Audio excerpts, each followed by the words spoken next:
ALS is a rare neurological disease. It affects nerve cells that are really responsible for controlling muscles that we choose to move, like chewing and walking and talking. The tough thing is the disease gets worse over time, and there really is no cure for ALS and no real effective treatment to reverse, the disease getting worse. So that we understand really what's going on here, ALS it's known as what's called a motor neuron disease, which basically motor neurons are nerve cells that go from the brain to the spinal cord and to the muscles throughout the body.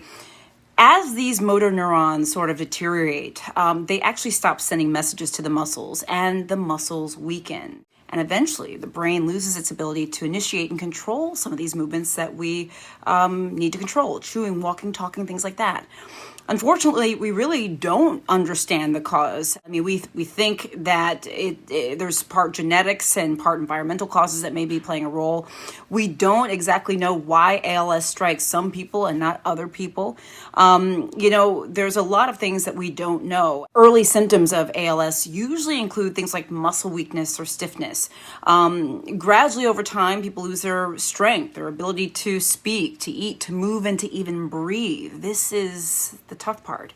And this is the thing, though, because people with ALS often can perform higher mental processes, they can often reason, remember, understand, and even problem solve.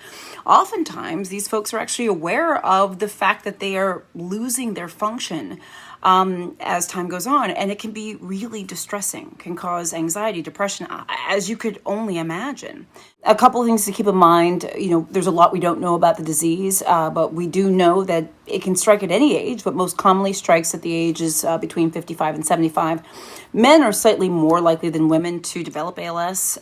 We know, as I mentioned, there's no treatment to reverse the damage to the nerves or cure ALS, but we do have treatments that can kind of help control symptoms. If you ever experience symptoms that are not right or that don't make sense or not usual for you, make sure that you're seeking out medical care.